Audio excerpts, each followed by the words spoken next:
श्रीमते रामचंद्राय नमो नमः। रामचरितमानस बालकांड। जेहि विधि होई परम हित, नारद सुनहु तुम्हार। सोई हम करब नान कछु, बचन नम्र सा हमार। श्यावर रामचंद्र की जय। भगवान श्री राम जी ने कहा, हे नारद जी सुनो, जिस प्रकार आपका परम हित होगा हम वही करेंगे, दूसरा कुछ नहीं। हमारा वचन असत्य नहीं होता। कुपथ मांग रुज व्याकुल रोगी, वैद न देई सुनहु मुनि जोगी। एहि विधि हित तुम्हार मैं ठयो, कही अस अंत रहित प्रभु भयो। भगवान श्री राम जी ने कहा, हे मुनि सुनिए, रोग से व्याकुल रोगी कुपथ्य मांगे तो वैद्य उसे नहीं देता। इसी प्रकार मैंने भी तुम्हारा हित करने की ठान ली है। ऐसा कहकर भगवान अंतर ध्यान हो गए। माया विवश भय मुनि मूढ़ा, समुझी नहीं हरि गिरा निगूढ़ा। गवने तुरत तहाँ ऋषि राई, जहाँ स्वयंवर भूमि बनाई। माया के वशीभूत हुए नारद जी ऐसे मूढ़ हो गए कि वे भगवान की अगूढ़ वाणी को भी न समझ सके। ऋषिराज नारद जी तुरंत वहां गए जहां स्वयंवर की भूमि बनाई गई थी। निज निज आसन बैठे राजा, बहु बनाव करि सहित समाजा। मुनि मन हरस रूप अति मोरे, मोहित जी आनहि बरहि न भोरे। राजा लोग खूब सज धज कर समाज सहित अपने अपने आसन पर बैठे थे। नारद जी मन ही मन प्रसन्न हो रहे थे कि मेरा रूप बड़ा सुंदर है, मुझे छोड़ कन्या भूल कर भी दूसरे को ना वरण करेगी। मुन हित कारण कृपा निधाना, दीन कुरूप न जाई बखाना। सो चरित्र लखी काहू न पावा, नारद जानी सबहि सिर नावा। कृपा निदान भगवान ने मुनि के कल्याण के लिए उन्हें ऐसा कुरूप बना दिया कि जिसका वर्णन नहीं हो सकता। पर यह चरित कोई भी न जान सका। सबने उन्हें नारद ही जानकर प्रणाम किया। रहे तहाँ दुई रुद्रगण, तेजा नहीं सब भेव। विप्र बेश देखत फिरहीं, परम कौतुकी तेव। श्यावर रामचंद्र की जय। वहाँ दो शिव जी के गण भी थे। वे सब भेद जानते थे और ब्राह्मण का वेश बनाकर सारी लीला देखते फिरते थे। वे भी बड़े मौजी थे। जय समाज बैठे मुनि जाई, हृदय रूप अहमिति अधिकाई। ता बैठे महेश गण दोऊ, विप्रवेश गति लखई न कोऊ। नारद जी अपने हृदय में रूप का अभिमान लेकर जिस समाज में जाकर बैठे थे, ये शिवजी के दोनों गण भी वहीं बैठ गए। ब्राह्मण के वेश में होने के कारण उनकी इस चाल को कोई न जान सका। करहि कूटी नारदहि सुनाई, नीकी दीन हरि सुंदर ताई। रीझी राज कुंवरी छवि देखी, इनहि बरी हरि जानी विशेषी।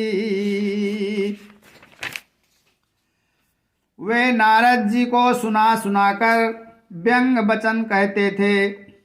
भगवान ने इनको अच्छी सुंदरता दी है, इनकी शोभा देखकर राजकुमारी प्रसन्न हो जाएगी और हरि जानकर इन्हीं को खास तौर से बरेगी। मुनि मोह मन हाथ पराए, हंसहि शंभुगन अति सचु पाए। यद्यपि सुनहि मुनि अटपटी बानी, समुझी न परई बुद्धि भ्रम सानी। नारद मुनि को मोह हो रहा था, क्योंकि उनका मन दूसरे के हाथ में था। शिव जी के गण बहुत प्रसन्न होकर हंस रहे थे।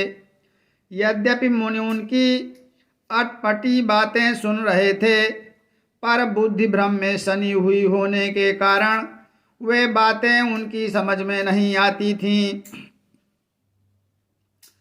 काहू न लखा सो चरित विशेषा,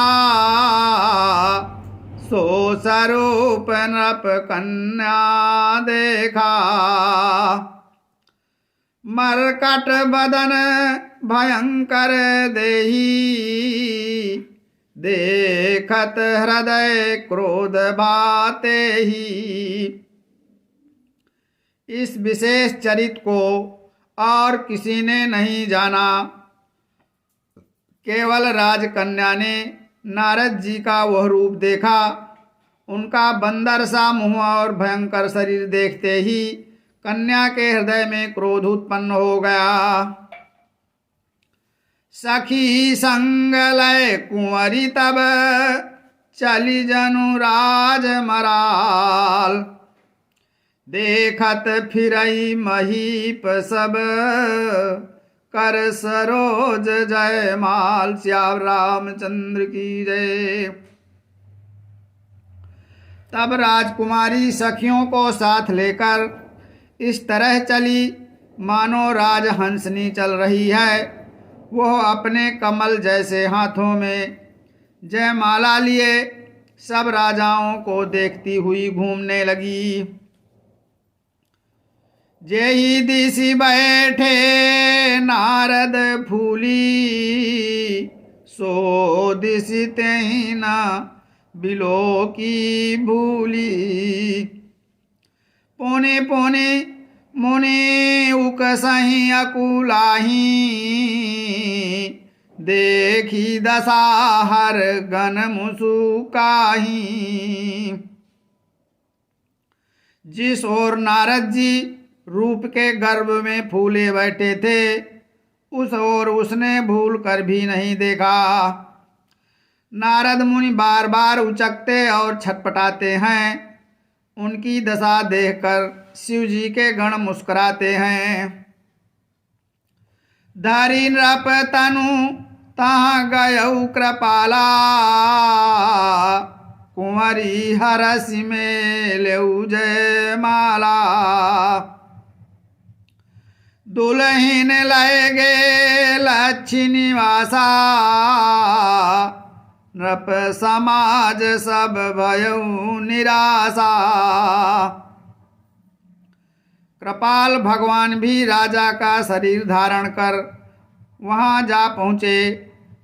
राजकुमारी ने हर्षित होकर उनके गले में जयमाला डाल दी।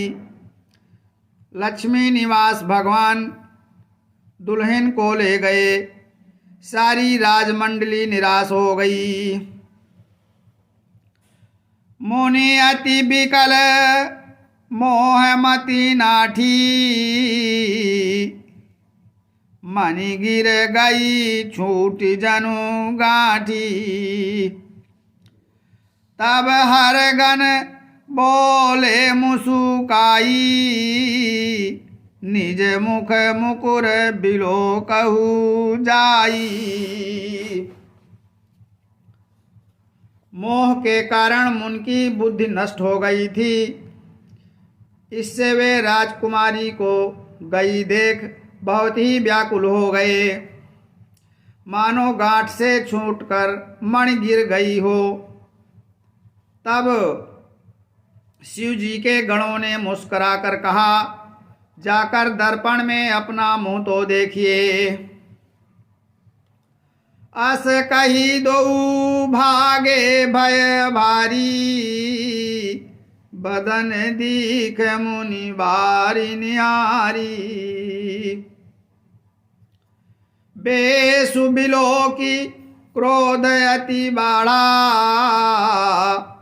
तिनहि सराप दीन अति गाढ़ा।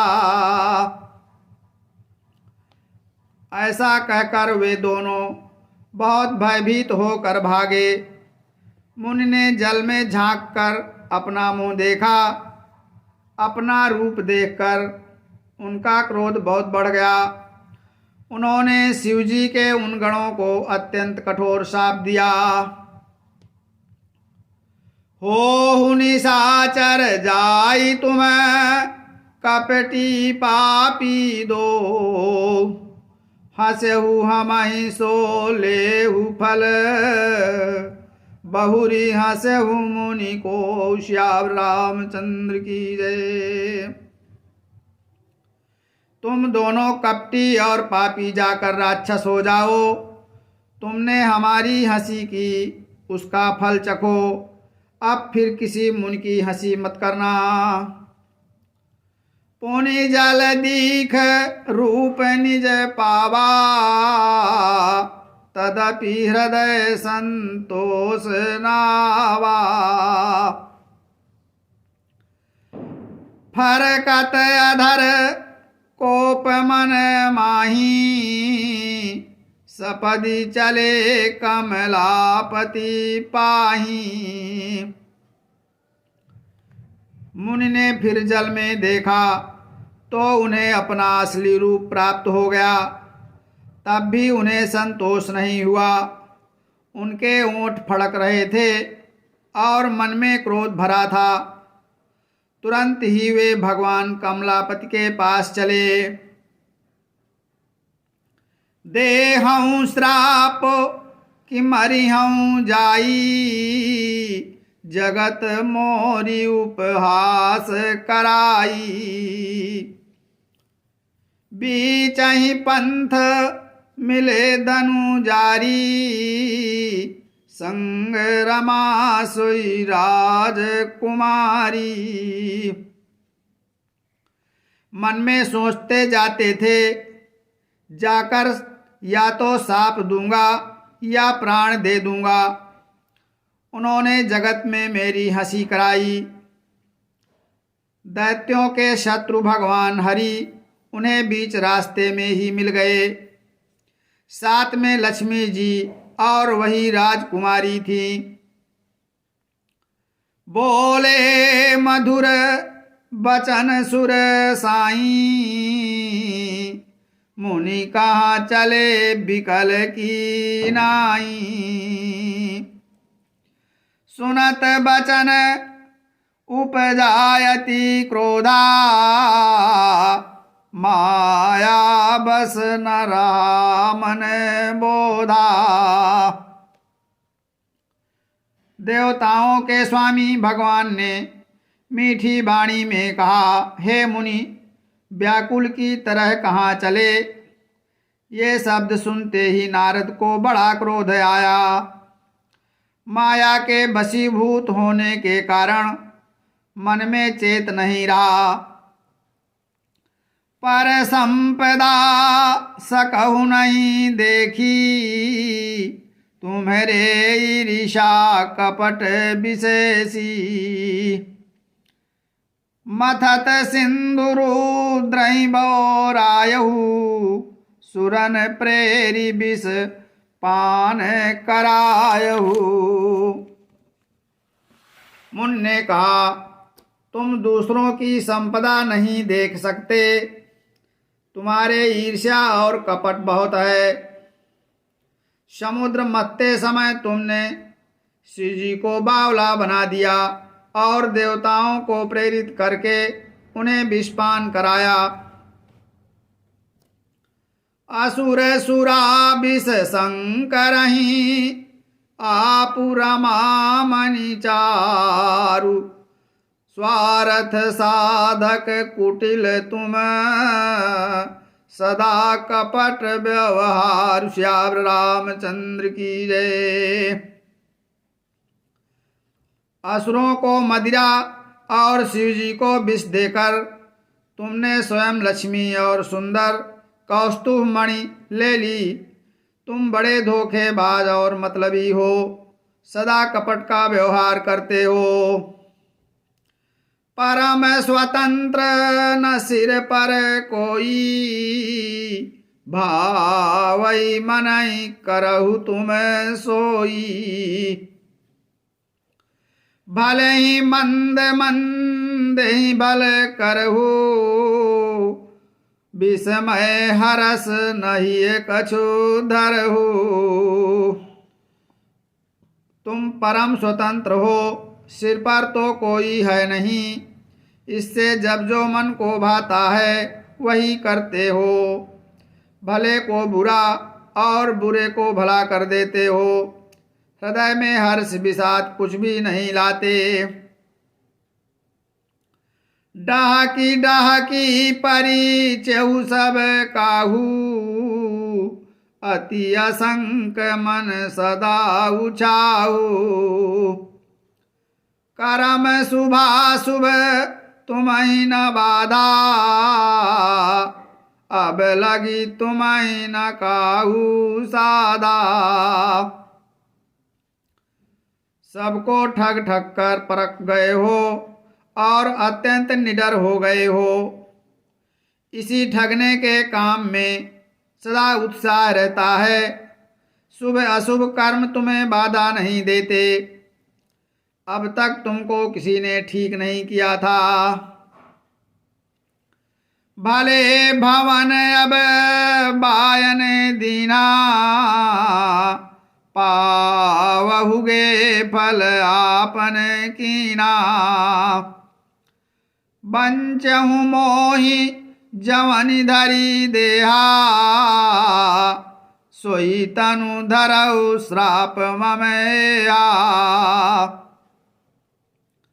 अब कि तुमने अच्छे घर बना दिया है, अतः अपने किए का फल अवश्य पाओगे। जिस शरीर को धारण करके तुमने मुझे ठगा है, तुम भी वही शरीर धारण करो, यह मेरा शाप है। कपि आकृति तुम कीन हमारी, करिहहि कीस साय तुम्हारी। मम अपकार कीन तुम भारी, नारी बिरह तुम होब दुखारी। तुमने हमारा रूप बंदर का सा बना दिया था, इससे बंदर ही तुम्हारी सहायता करेंगे। तुमने मेरा बड़ा हित किया है, इससे तुम भी स्त्री के वियोग में दुखी होगे। श्राप शीस धरि हरसिय प्रभु बहु विनती कीन निज माया कै प्रबलता करसी कृपा निधि लीन। श्याम रामचंद्र की जय। सांप को सिर पर चढ़ाकर हृदय में हर्षित होते हुए प्रभु ने नारद जी से बहुत विनती की और कृपा निधान भगवान ने अपनी माया की प्रबलता खींच ली।